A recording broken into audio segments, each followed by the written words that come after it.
Have you ever had that sinking feeling that you're the least qualified person in the room? The little voice in your head that whispers, "You're a fraud. You're not qualified for this.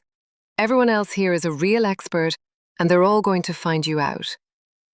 If you've ever felt that way, then hello, story lovers, and welcome to Showertime Stories. You're in exactly the right place.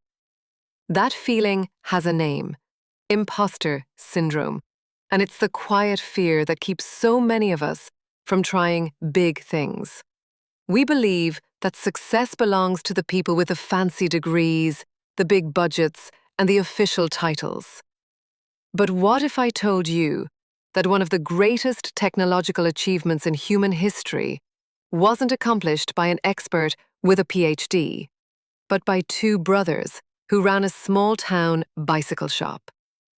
If you love a good underdog story and want to find some courage in the pages of history, be sure to hit that like button and subscribe for more stories that solve modern problems with past wisdom. Let's set the stage. It's the late 1890s. The world is buzzing with progress. We have telephones, automobiles, and electric lights. But one great challenge remains. A dream as old as humanity itself. Flight. Conquering the sky became the ultimate prize, a race that attracted the greatest minds and the biggest wallets of the era. And the undisputed frontrunner in this race was a man named Samuel Langley. If you were to bet on who would fly first, every dollar would have been on him. Langley was the secretary of the Smithsonian Institution. He was a celebrated astronomer, a brilliant academic, with a team of engineers and a massive grant from the US War Department. $50,000, which was an astronomical sum at the time. His approach was what you'd expect from an expert. It was all about power. He focused on building a powerful engine to hurl his aircraft, which he called the aerodrome, into the sky. He launched his prototypes from a catapult on the roof of a houseboat on the Potomac River. It was a grand public spectacle. Langley was the expert, the institution, the man with all the qualifications. Meanwhile, in Dayton, Ohio, there were two brothers, Orville and Wilbur Wright. They weren't professors or famous inventors. They were mechanics. They owned the Wright Cycle Company, where they built and repaired bicycles. They had no government funding, no fancy degrees, and no team of engineers. All they had was a shared obsession with the idea of flight, a talent for tinkering, and the profits from their humble bike shop. By all accounts, they were unqualified amateurs. They were the imposters in this race of giants. But the Wright brothers had a secret weapon that Samuel Langley and the other experts didn't. They had bicycles. While Langley was focused on the problem of power, getting his machine into the air, the Wright brothers, as bicycle mechanics, knew that the real challenge wasn't getting up. It was staying up. Anyone who's ever learned to ride a bike knows that power is useless without balance. You don't just push the pedals. You are constantly making tiny adjustments to keep from falling over. They realized that an airplane wouldn't be a stable, passive object shot from a cannon. It would be an inherently unstable machine that needed to be actively ridden through the air, just like a bicycle. This insight changed everything, so they obsessed over the problem of control. They watched birds, noticing how they changed the shape of their wings to turn and balance. This led them to their breakthrough idea, wing warping. They devised a system of cables that would allow a pilot to twist the wings of the aircraft slightly, changing its shape to control its roll and balance. In 1900, they started testing their ideas at a remote, windy sand dune in North Carolina called Kitty Hawk. And for the next 3 years, they failed. Over and over and over again, They built gliders that didn't generate enough lift. They faced winds that shattered their delicate machines. They crashed so many times, it's a miracle they weren't seriously injured.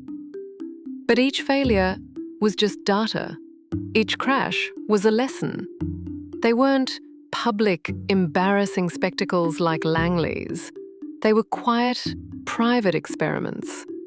They would crash, drag the broken pieces of spruce and muslin back to their shack, fix them, and try again the next day.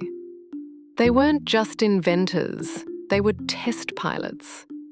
They were learning the feel of the air, the same way they knew the feel of a bicycle on the road. They were becoming experts, not through theory, but through practice. Then came December 17th, 1903.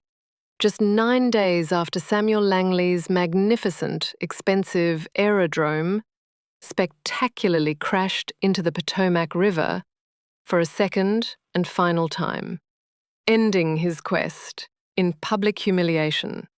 There was no press at Kitty Hawk, no government officials, just Orville, Wilbur, and a handful of local surfmen from the nearby life-saving station. The wind was cold and fierce. They laid the track for their flyer, a delicate-looking machine with a small, sputtering engine they had built themselves in their bike shop. At 10:35 a.m., with Orville at the controls, the Wright flyer lifted off the ground. It was clumsy, it wobbled, but it was flying under its own power and under the control of its pilot. That first flight lasted only 12 seconds and covered just 120 feet, less than the wingspan of a modern jumbo jet. But it was the first time in human history that a machine had carried a person into the air and landed safely without being wrecked. They had done it. The two bicycle mechanics had beaten all the experts in the world. So, what does this story from over a century ago have to do with that feeling of imposter syndrome in your gut? Everything. The Wright Brothers story teaches us that qualifications aren't the same as expertise. Samuel Langley had all the qualifications. He had the degrees, the funding, the title, but the Wright brothers had the real expertise, earned through calloused hands, countless failures, and a relentless focus on the problem that actually mattered. Their success proves that your background does not define your potential. It doesn't matter if you're a bicycle mechanic in a race against university presidents. What matters is your willingness to try. So the next time you feel like an imposter, remember Orville and Wilbur. Remember that the experts are often just focused on the wrong problem. Your unique, hands-on perspective, your bicycle shop point of view, might be the very thing that allows you to see the solution that everyone else has missed. True expertise isn't a credential you're given, it's a skill you build.